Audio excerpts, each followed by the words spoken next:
Yes, it was 20th of November 2020, height of COVID. I was just having a stroll, running an errand for my mum, walking towards our local shopping centre, and I became aware of a guy. He's actually in a horse box, which is quite weird where I live, and there's something wrong with. He was clutching at his chest or his throat, as I thought at the time, and then within seconds he collapsed. I shouted, "Is he okay?" and sort of ran over to see what was going on, which time his wife came out with another guy and went into the horse box. I stood aside and watched what was happening. Initially I thought he was choking the guy, and I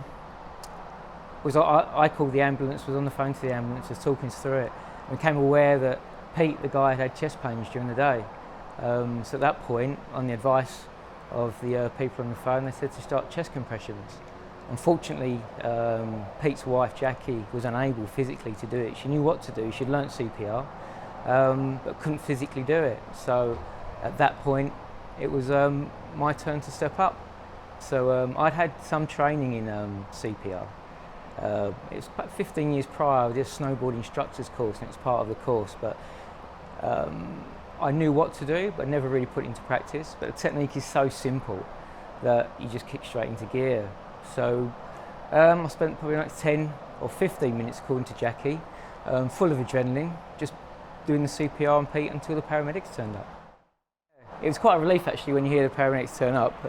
They set up around you, and surprisingly they said keep doing what you're doing. You know, I assumed they'd say get out of the way, but obviously, you know, the simple technique I was doing, obviously doing the job. So they set up around me, and then they took over. I stood there for a little while. The paramedics gave Pete a couple of shocks, and on the screen I could see there was no response. So at that point, I think I'm looking at people's misery, you know, and just spectating.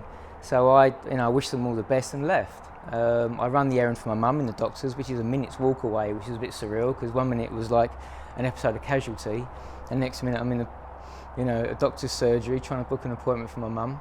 On the way back home, they'd taped everything off. There was police tape everywhere. So, given what I'd seen 5 minutes earlier, I just assumed, you know, Pete hadn't made it.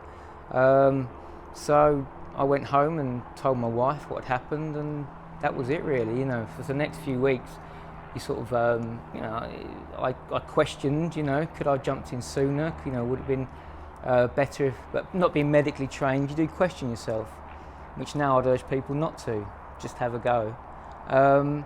So yeah, I thought he'd died, and it was a few weeks later, someone contacted my wife on social media, said he was looking for a guy who helped Pete out, and the rest is history, yeah.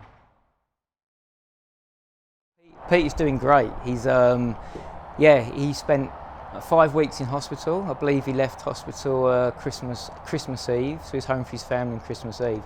And it wasn't until a few weeks after that we actually got to speak, and he told me about his journey from that point, you know, and about after the paramedics had attended, being air ambulance to Stevenage, and all the good work that was done there. So I learnt what had gone on obviously after the event, and so having the reunion at the air ambulance centre was fantastic. You know, we met all the people, and it really surprised me the amount of people who were involved in the chain to get Pete back to where he was, you know. Definitely. The technique is so simple to learn. It is so simple to learn. So I learnt it 15 years prior, I think, and it comes to you straight away. Have a go. You know, the way I see it, if you don't have a go, the person probably will die anyway. You can't do anything wrong. Have a go. So this Sunday, 16th of October, is National Restarter Heart Day. The Essex and Herts Air Ambulance are having a Learn CPR Day at Thurrock Lakeside, and I thoroughly recommend anyone to turn up and have a go. It's all free, and everyone's very friendly. They're all very professional. There's nothing to fear. Have a go. And you never know, you might just save a life.